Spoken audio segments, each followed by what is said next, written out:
welcome back to America's Morning News. The Republican Congressman Thaddeus McCotter. Good morning, Congressman. How are you today?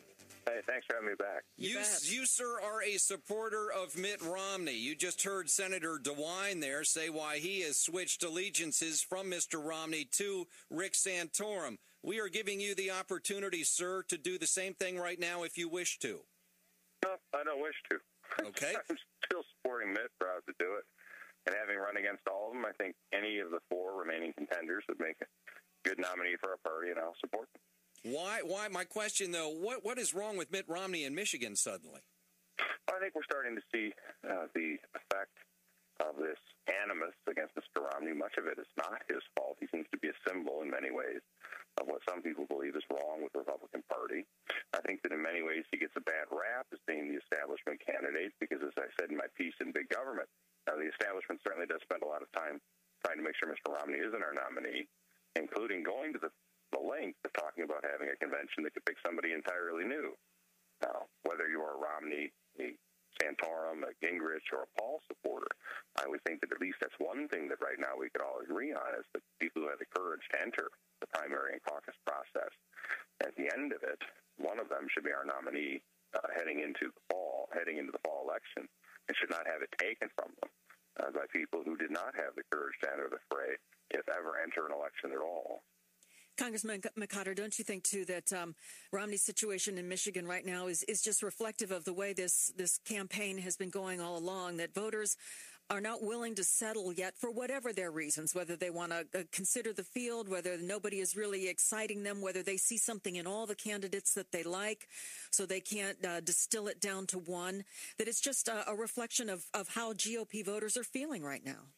I think it's a reflection of how all voters are feeling. As we've talked about before, it's a very transformational, difficult time in the life of the country. There's a lot of challenges that we face, many of them which cannot be solved immediately with the passage of legislation, which will actually take long-term planning and effort on the part of the American people and their public servants.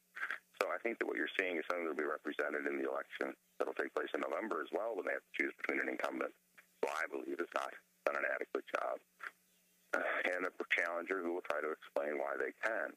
But I think that one of the things that we're seeing, too, which is a normal part of the primary process, is that at all levels of government, whether it's the Republican Party or the Democratic Party, when you run in a primary, you have to differentiate yourself. You have to differentiate yourself from not only the other party, but most importantly, the primary is against your own party challengers to you. And that makes people unhappy.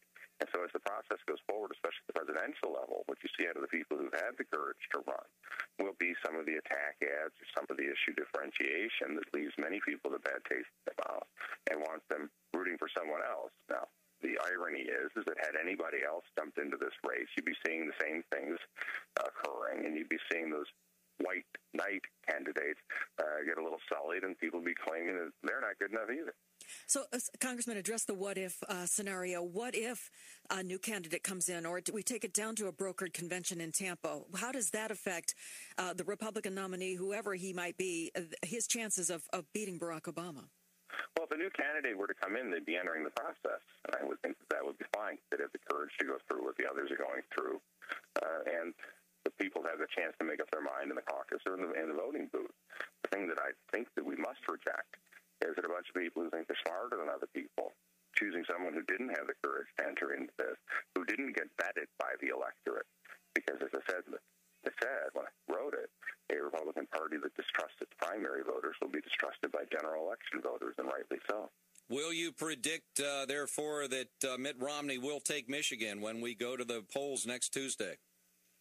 Well, I think it's going to be close. I think we've all seen that. We've talked about that. And it's going to be up to the voters. So a lot of it's going to be voter turnout. I think that Governor Romney, as well as Senator Santorum, Speaker Gingrich, and my colleague Ron Paul, everyone expects every vote to be important for exactly the reason that you stated. Is it's a very volatile electorate that is searching, and that at any given time could break one candidate's way or the other. So I think to predict who's going to win at this point in time would go against everything we've seen. It would be a rather superfluous exercise. Republican Congressman Thaddeus McCotter of Michigan. He serves on the Financial Affairs Committee in this country. Specifically, it's called the Financial Services Committee, and nobody knows more about how the economy is working or not working than the folks of Michigan. Congressman, thank you for being with us, sir. We appreciate it very much. Thank you so much for having me.